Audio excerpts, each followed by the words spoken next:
Hello internet viewers, my name's Adam. I'm a sous chef here at Hampton Hall, or lead line cook here at Hampton Hall, and today I've been asked to inform you and instruct you on the makings of pasta.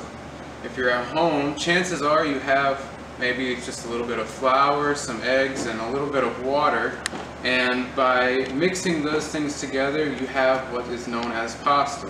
Now pasta comes from the Roman times, actually ancient Rome, probably the Etruscans, which is before Rome in Italy. And what that word means is simply paste.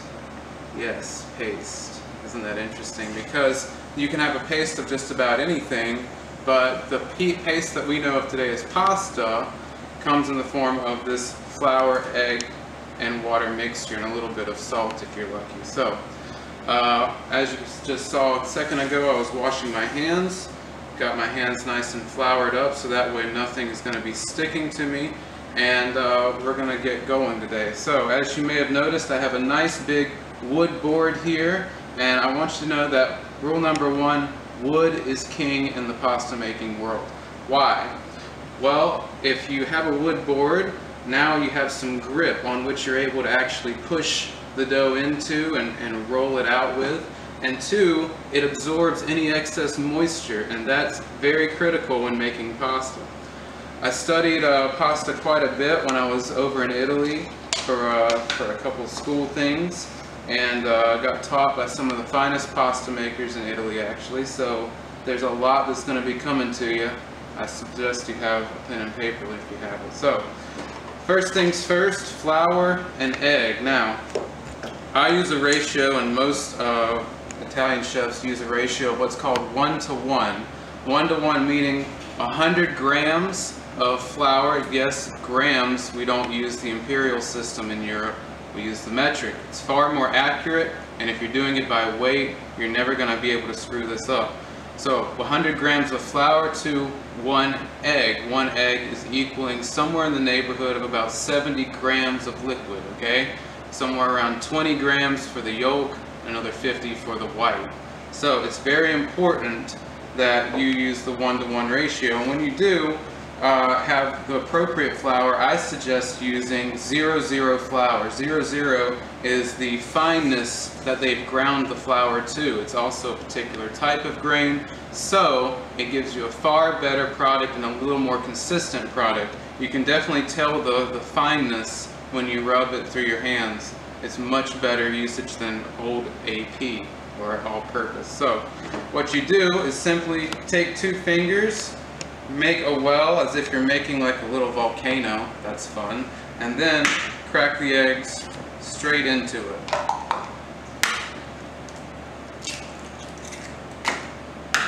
Remember, if you put a shell in there, it adds character, as they say. Once you have that in there, it looks nice. Here, let's get a little closer. Alright, there you go. See, the eggs are nice in the middle. That's what we call the well method. You make a well, then you put your eggs in there. And then I'm just going to start going with my hands, trying to beat up the yolks. And then I slowly add a little bit of the flour into it. Now you may be saying, oh wow, Adam, you're doing so great, but where's your gloves? Italian cooking, pasta making, etc. is what I call sensory cooking, meaning there's no real set recipe, but there is a more of a ratio type of cooking, meaning you just have a set of ingredients and you just know what the ratios are, and it bases a lot off of what are the senses going. So how do things smell, how do things look, how do things feel with your hands, and yes, how do things taste, obviously. Again, adding some more flour into my egg mixture, and I'm just taking 2 fingers and gradually adding it in, and now it's starting to come together like this little paste here. Now you may be surprised to know that this looks like it's very dry, but I can guarantee you it's all going to get incorporated into a nice pasta dough. The only time that you should be adding water after this is if it is too dry. And what does that mean? It means the dryness and the humidity in the air is very dry. So you just add a little bit of water to it, if it's too dry. Now, if it's like here in South Carolina where the humidity is, 400% all the time, you most likely won't need to add as much water or any water at all. So once you have sort of a dry, clumpy dough starting to get mixed, you just dump it all on the table. Now you can use metal, you can use marble, you can use whatever you'd like. I love wood. See how it just grips to the board here? And if you're using something else like metal or even marble, like I use when I'm at home, it cools the dough down significantly. And you don't want that. You want it to keep working, you want it to come together very nicely, and if you cool an ingredient or cool the table and the pasta dough, guess what? It's not gonna come together very well, and you'll end up adding water, mixing it more, and then when it comes time to roll it out, your dough is not the correct consistency. And that's all what we're doing here. Now you're gonna get it to the consistency of about shoe leather, and that's going to be really, really thick. But that's okay, because right now we're forming the gluten strands, just like we do in bread making. You're just forming the gluten strand. Now, I can tell just by the feel of it, I've done this so many times, that this is the correct consistency. Yep, it smells nice. And of course, you want to be able taste a little bit, so we'll put a little bit right there to get everything squared away. Now yes, it's just flour and egg and a little salt. However, what I'm looking for when I taste it is a bite. I want to see if the mouthfeel is as correct as it feels with my fingers. So another sensory tasting, so to speak, kind of like with wine. It's a very mindful thing. So, once you have this, wrap it in plastic wrap, set it in your bowl, and then you're going to just take, you can take a Sharpie, you can take a pen, write the time on it, so that way you'll know precisely how long it's been sitting, and it's going to go for 1 hour. Now, of course, I have, ahead of time, done up some pasta dough for us, so that way we don't have to wait an hour and Megan's battery doesn't die. But just so you know, it's 1 hour. I'm gonna go wash my hands, get all the dirty stuff off.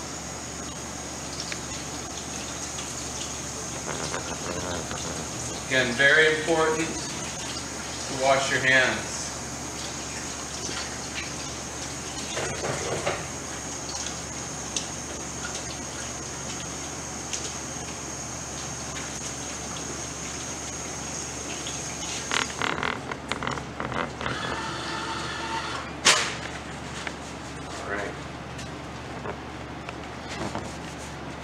Now, another couple things before we keep continuing on. With the dough, this is just the standard recipe. One gram of flour to 1 egg. However, there are several variations throughout Italy. In fact, I believe there's something like 100 different pastas. So, there are many, many different recipes. Some of them use more egg yolks. Some of them don't use egg at all. It really depends on the region and where the pasta is originating from. So we're coming somewhere near central Italy. Southern Italy uses what's called durum wheat flour, which is more of a hard grain, a bran, and it's semolina flour, actually, if you know what that is. It's used to make pizza, which comes from Naples, which is in the southern part of Italy. And that dough doesn't use any egg at all. In fact, it only uses water. Whereas some dough in the Piedmonte region of Italy, which is the city of Milan is in that region, or even Venice, they hardly use the entire egg. They only use egg yolk, and they can have recipes using up to 20 egg yolks in a single gram of flour, or a single 100-gram recipe of flour, which, if you think about it, is incredibly rich. Piedmonte also has the uovo and raviolo, which is a egg inside of a ravioli. So when you cut into it, the yolk just drains out of it and you're able to eat it with the sauce. So the further north you go, the higher mountains, the higher elevation, more rich food, because you have stuff like cows and chickens. The further south you go in Italy, the poorer the country is, actually, sad but true, and the less rich food that you're going to have. Plus, during the heat, you really don't want that kind of richness anyway. Now, on to our kneading and making. As you can see, I can pull this and it won't break. That means the gluten is well developed at this point. And what we are going to do, I'm going to show you two ways to do this.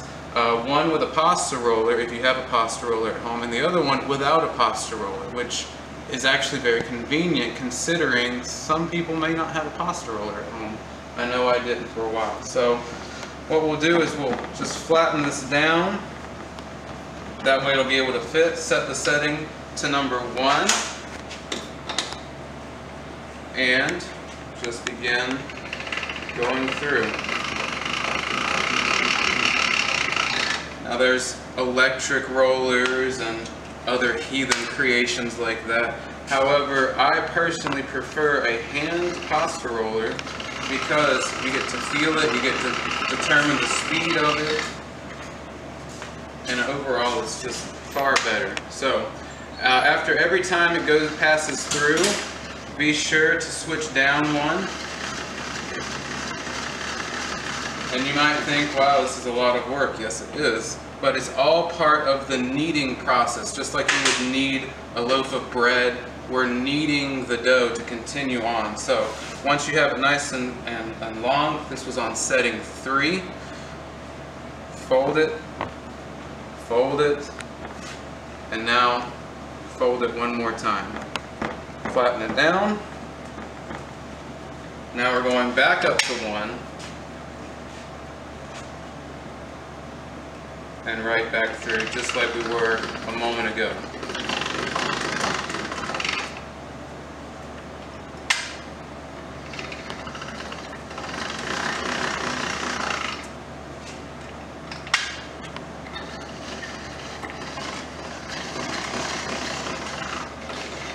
See, nice, larger, it's a little bit more even distribute. But I've already gone down to 3. I'm going to do it one more time, just so that way we're able to distribute this nicely, and it'll make nice little layers throughout the dough, so it'll have a more consistent cooking, if you will. So this time I'm only going to fold it in half. And you say, well, what determines that? Well, I'm trying to get it as wide as the pasta machine. That way I don't have to do as much work. That's what we're all about here. It's not doing as much work.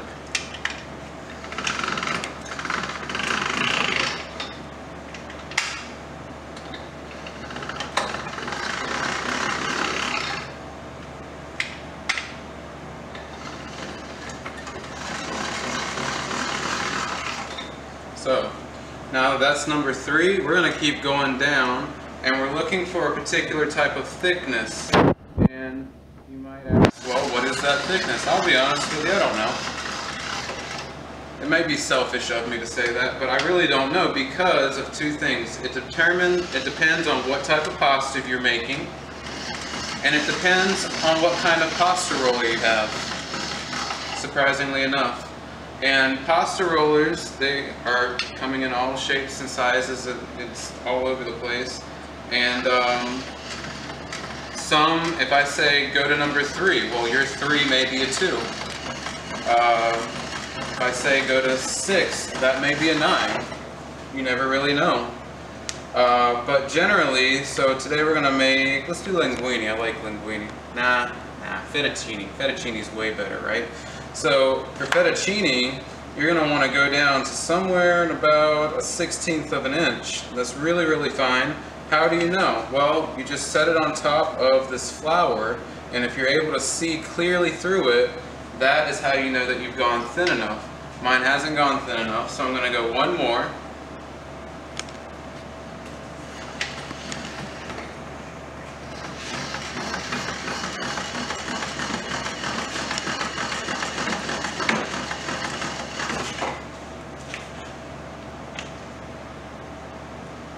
if you've noticed, I haven't had to add much flour to it. It's very much a dry dough. There we go. I can see clearly through the flour dots that are dotting the underside of it. It's good to go. Now we're going to cut this there. This is wood, so I can cut right on it, which is magical in a kitchen. And then we're going to go somewhere around, let's say about a foot.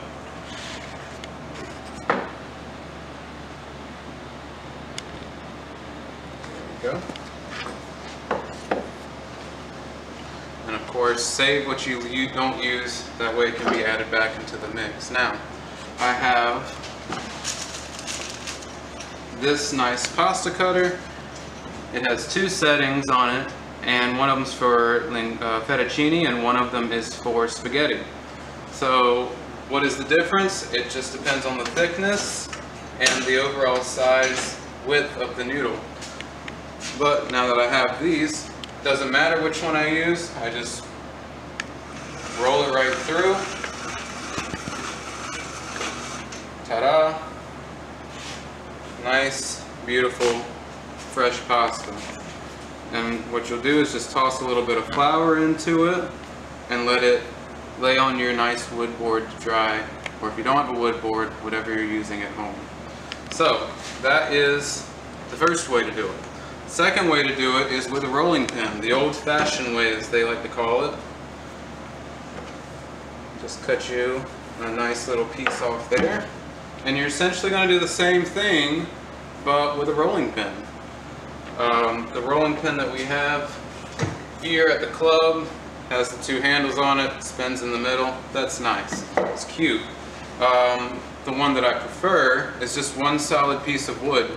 Super simple, super easy, and it gets the job done. So again, just starting by kneading it out, trying to work it out so that way the rolling pin will have an easier time putting it on the floured surface, and begin rolling. And yes, we are going to knead it as we did with the pasta roller. So we roll it out, get it nice and thin.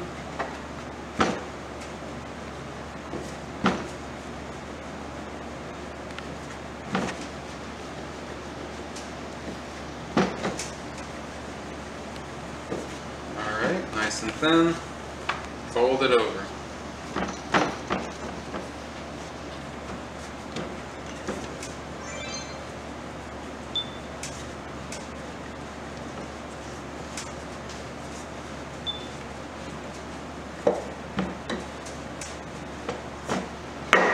Turn it if you'd like, just as long as you're getting it rolled out.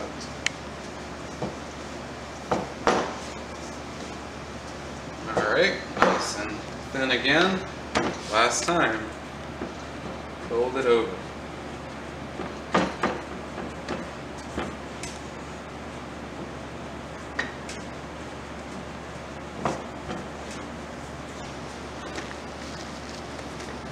And of course, this time we're going to go as thin as possible.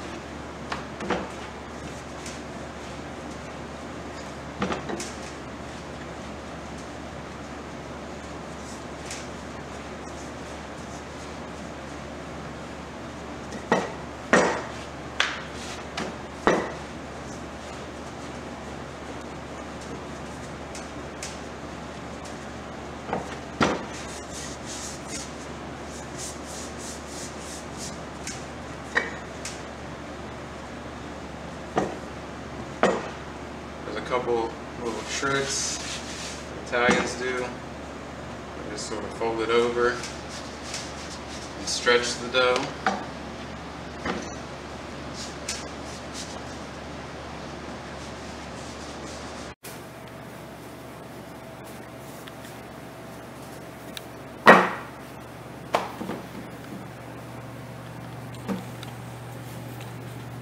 So at this point, you can start to see some of the wood show through.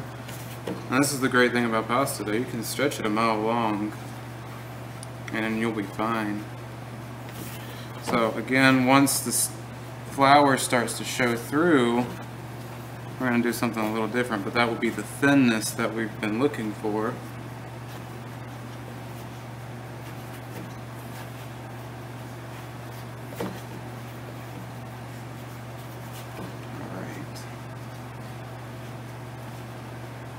So, typically we do this with semolina flour, but we only have the 00. So we rub flour into it, nice and neat. And what we're just going to do is fold it over once, twice. Take a very sharp knife, cut off the end of course. And now we're just going to make little 1/4 inch cuts.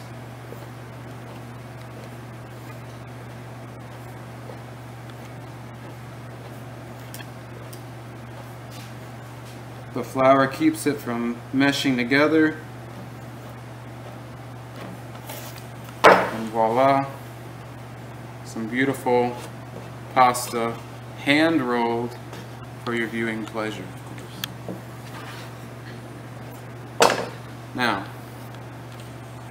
that is a lot of work for just a little bit of pasta, but of course once you get used to it, you know, it becomes easier and easier and easier. In fact, when I make a lot of pasta for the club here actually, and chances are if you had dinner with us, at some point you've had fresh pasta with us. And what I normally do is I won't even cut this big chunk of it. I'll mesh it down and knead it just like this, throwing it on the rolling pin and I'll actually have somebody hold the rolling pin half a mile away while I'm cranking it, and the rolling pin will turn, this will turn, and we have just a big laundry curtain of pasta dough hanging in the air. So it does get easier after a while, and I encourage you to make this at home. It's something wonderful for your family. It's something very easy to do. The thing that scares people away is simply the handwork that it takes to get it. And you know, you can always buy dried pasta off the shelves at the store, no worries there, but it's just so much nicer to have whole egg pasta in front of you at home. So I hope that you've enjoyed this video. I hope it's been very informative. I know there was a lot of little detailed information that may not need to be in it, but again, this is something I've always loved to do, along with a couple other things like bread making and risotto. And I hope that you find just as much joy in your home as I have here making it for you and for Megan after we get done with this. So have a wonderful day wherever you are, and I hope to see you.